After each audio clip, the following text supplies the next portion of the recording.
Mon mari et moi avons 3 enfants, un fils de 22 ans, une fille presque adulte et une fille préadolescente.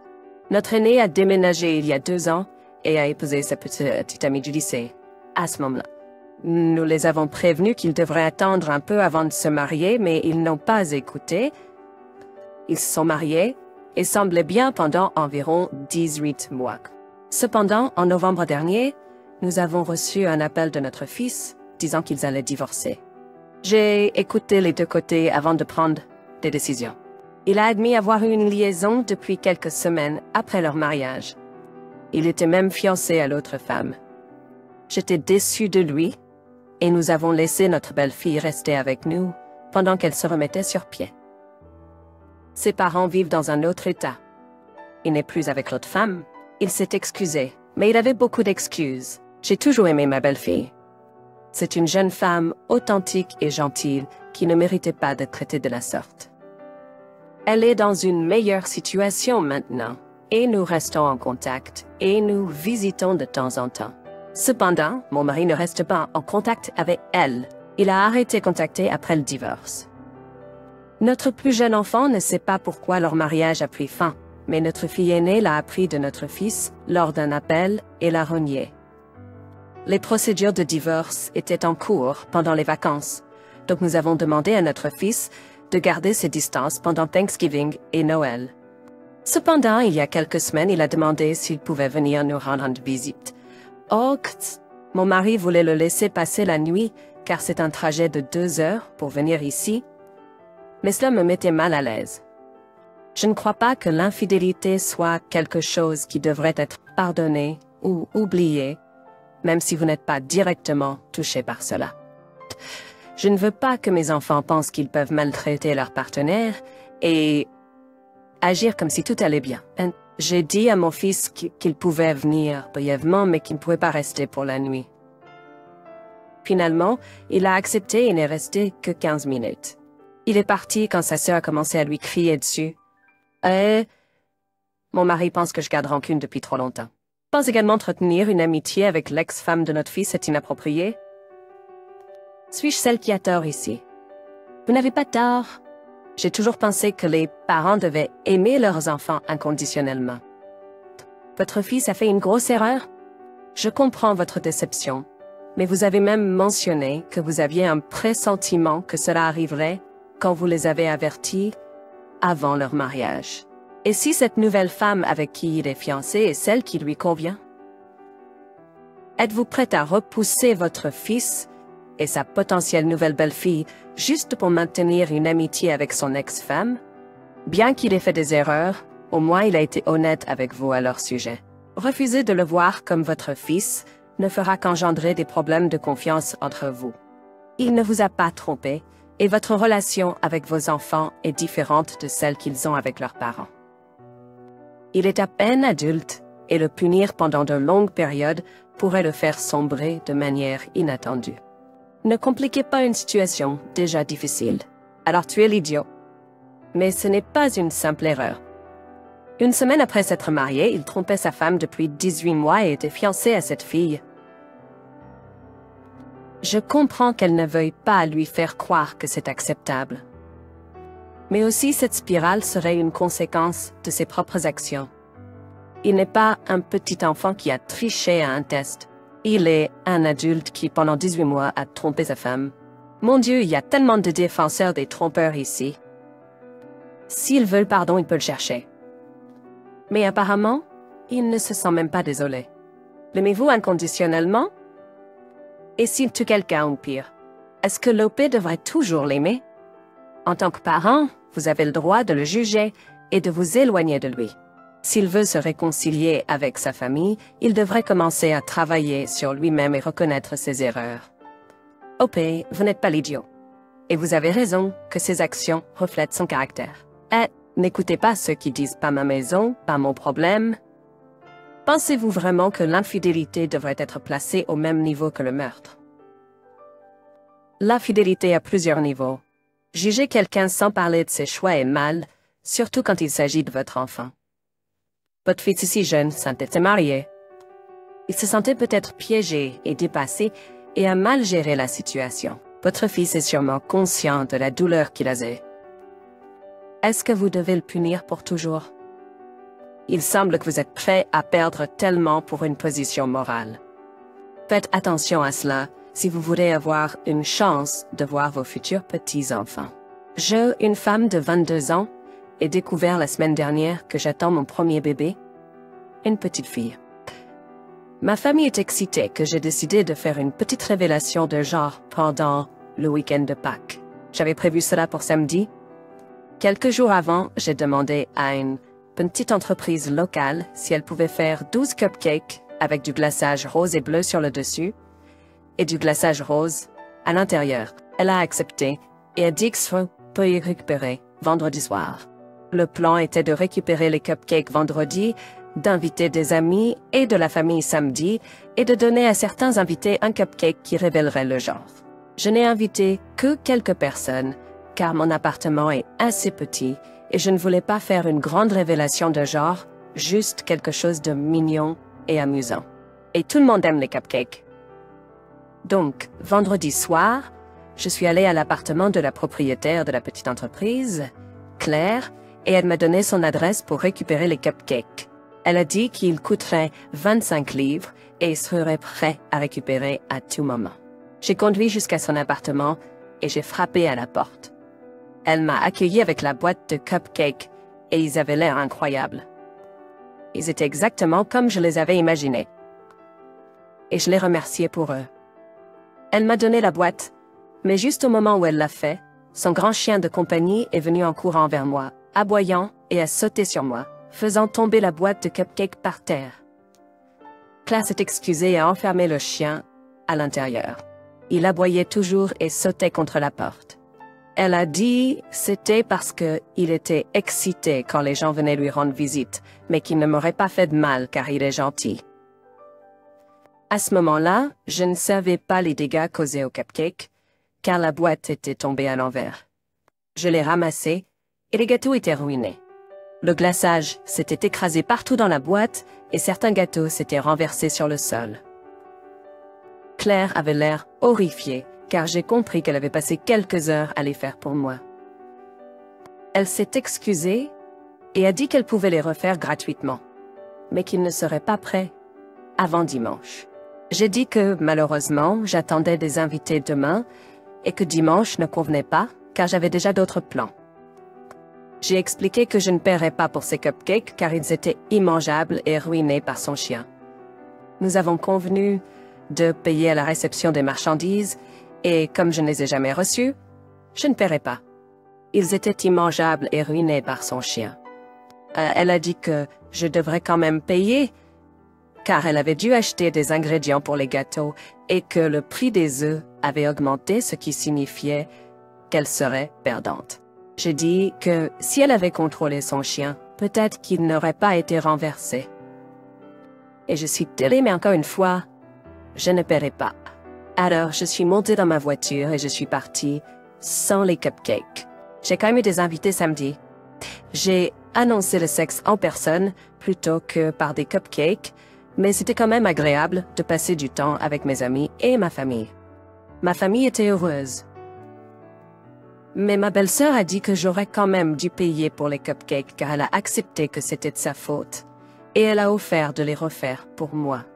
Personnellement, je ne pense pas que j'aurais dû les payer, mais maintenant je me sens un peu coupable, car je comprends que c'est une petite entreprise et qu'une perte de profit l'affecterait beaucoup plus qu'une grande entreprise. Suis-je l'idiot? Pas l'idiot, elle est propriétaire d'une entreprise. Elle doit agir comme une professionnelle. Avoir un chien sauvage et incontrôlable qui saute sur vos clients et fait tomber votre produit de leurs mains pendant qu'ils essaient de le ramasser, n'est pas agir comme une professionnelle. Le coup des œufs. Ça n'a rien à voir avec le coup des œufs. Elle sait que son chien ne se comporte pas, et donc elle devrait le mettre en cage ou le mettre dans une autre pièce lorsqu'elle rencontre des clients. Pas question de payer 1 centime pour ces cupcakes que vous ne pouviez pas utiliser. Si elle avait pu les refaire pour vous, ce jour-là, et les livrer chez vous, d'accord. Mais vous n'en aviez pas besoin une semaine plus tard. Sa faute, donc elle assume les coûts. La tentative de culpabilisation n'a aucun sens. Elle insiste pour que vous payiez pour les cupcakes ruinés, sinon elle sera perdante. Elle offre également d'en refaire un autre lot gratuitement, ce qui signifie qu'elle sera perdante du même montant que si vous ne payez pas pour le premier lot. Son chien sa faute sa perte. Elle peut être douée pour la pâtisserie, mais les mathématiques ne sont clairement pas son fort. Les propriétaires de chiens doivent comprendre que l'excitation de leur animal peut avoir des conséquences. De plus, si le chien est si sauvage, je me demande combien de lui s'est retrouvé dans ces cupcakes. Un petit morceau de lui dans chaque bouchée. Si elle ne le met pas en cage, personne ne se fera sauter dessus. Elle ne restreint certainement pas l'accès à la cuisine, ce qui est insalubre. Contexte, j'ai commencé à sortir avec Alice, une femme de 28 ans, en février. Nous ne sommes pas officiellement ensemble car je suis concentrée sur la construction de mon propre entreprise. Elle prend les choses facilement après avoir été dans une relation abusive avec son ex. J'ai eu 2 relations sérieuses dans le passé et la photo Alice était chez moi et nous regardions les œuvres d'art sur mes murs. Ma mère est peintre et j'ai aussi plusieurs autres collages et pièces d'art pop. Je garde quelques photos encadrées sur les étagères, dont celles de mes parents, amis d'université et famille élargie. Il y a une étagère supérieure où j'ai plus de photos comme celle-ci. L'une d'entre elles est une photo en noir et blanc d'un derrière vu de côté en jean. Pensez à quelque chose comme une publicité artistique pour des jeans, mais c'est juste le derrière. Alice l'a vue, a ri et a pensé que c'était soit la photo par défaut qu'ils mettent dans le cadre lorsqu'ils le vendent, soit quelque chose de destiné à être artistique, bien qu'elle ait dit que c'était un peu bizarre. Mais je lui ai dit que c'était l'une de mes ex. J'aimais la photo et je l'ai gardée. Ce n'est pas la première chose que l'on voit dans ma chambre, et je n'ai pas les photos typiques de couple de mes ex.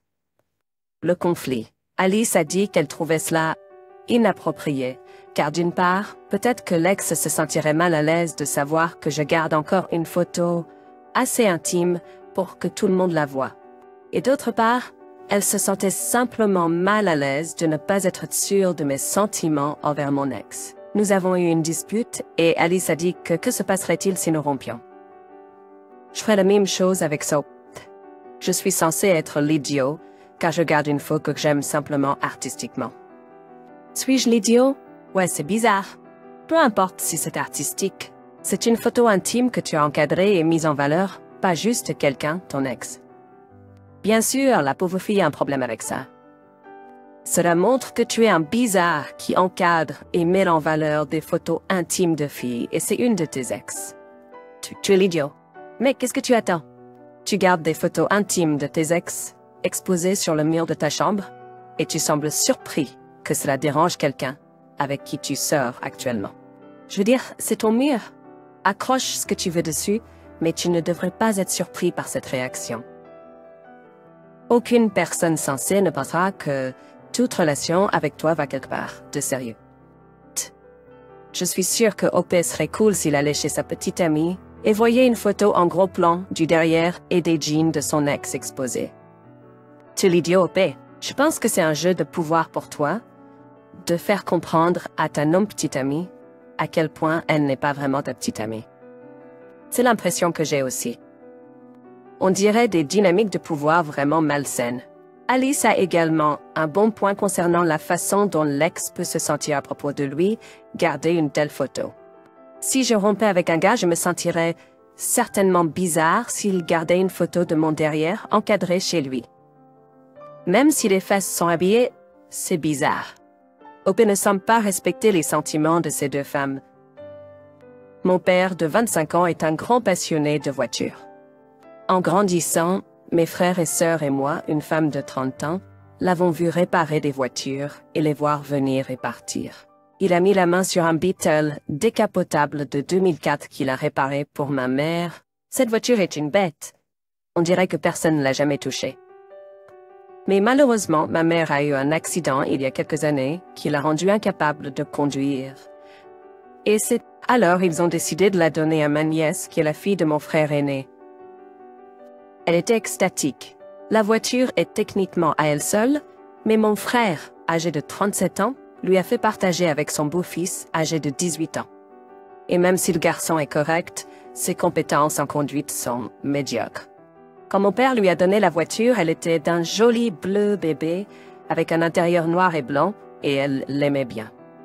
Mais ma nièce est fan de rose, et pour son anniversaire, mon frère cadet, âgé de 28 ans, et moi avons décidé de lui faire une surprise. Mon frère et sa famille étaient en visite chez des parents, et nous avions une clé de sa maison, alors nous avons pris la voiture pour lui donner un relooking. Nous l'avons peinte en rose bébé, et lui avons donné des sièges roses, avec quelques autres modifications en blanc, tout en essayant de retirer le noir autant que possible avec d'autres choses. Nous l'avons laissé ressembler à la voiture de Barbie, mais c'est son style, donc nous nous en fichons. Ils sont rentrés hier soir et l'ont vu quand ils ont ouvert le garage. Ma nièce était au-delà de l'excitation et du bonheur. Elle a déjà posté quelques photos, mais mon frère n'aime pas ça. Il dit que nous aurions dû demander d'abord, puisque c'est une voiture partagée, et nous aurions dû prendre en compte ses beaux-fils. Mais mon frère et moi sommes en désaccord. C'est la voiture de ma nièce. Mes parents lui ont donné. Elle est toujours au nom de mon père, et elle devrait pouvoir avoir une voiture qu'elle aime. Il nous a traités d'idiots, et apparemment, il va acheter une voiture à son beau-fils parce que nous avons essayé de l'embarrasser. Mon père ne pense pas que nous ayons fait quelque chose de mal, mais ma mère si, et maintenant je ne sais pas quoi penser. Ton père a donné une voiture à ta nièce, que son père a forcé à partager. Il n'y a qu'un idiot dans cette histoire, et c'est ton frère aîné. Il a pris le cadeau de ton père à sa fille au profit de son beau-fils. Oui, c'est problématique de donner une voiture à un seul enfant, mais c'était la décision de ton père à prendre, pas celle de ton frère. Tu n'es pas l'idiot. J'adore ce qu'Aubé a fait à cette voiture. J'espère juste qu'elle s'arrêtera avant d'installer de grands cils sur les phares. Si la personne qui a offert la voiture a déclaré qu'elle était pour une seule personne, c'est le propriétaire. Le fait qu'elle partage le véhicule ne change pas le fait qu'il lui a été donné. C'est similaire à quelqu'un qui loue une maison. Ils peuvent y résider temporairement, mais c'est toujours la maison de quelqu'un d'autre. Tu l'idiot, Aubé. Général, ne donnez pas de voiture aux enfants sans de l'avis de leurs parents. Cela crée une dynamique vraiment étrange où tu te dis « Hé, je te donne une voiture, mais ton demi-frère se fait avoir. » Ce serait aussi bizarre que d'arriver à Noël et de donner un beau cadeau à ta nièce et rien à ton neveu par alliance. Si Aubé a l'habitude de traiter le beau-fils de manière significativement différente du père, je serais vraiment en colère qu'ils offrent un si gros cadeau à leur fille. Avec ma défunte épouse, j'ai 3 enfants, une préadolescente, un préadolescent nommé Jim et une pré-préadolescente. Ma défunte épouse est décédée quand notre plus jeune avait 7 mois. J'ai toujours su que Jim n'était pas biologiquement le mien. Nous nous sommes temporairement séparés juste après la naissance de notre aîné. Nous étions jeunes et stupides à l'époque. Pendant la séparation, elle a eu une aventure d'un soir qui a donné naissance à Jim.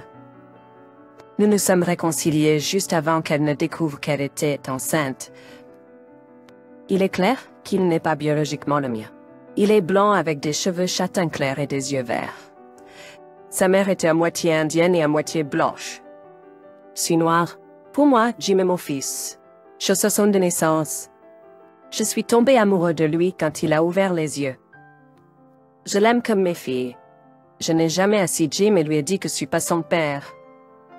Je suis mariée à ma nouvelle épouse depuis 18 mois.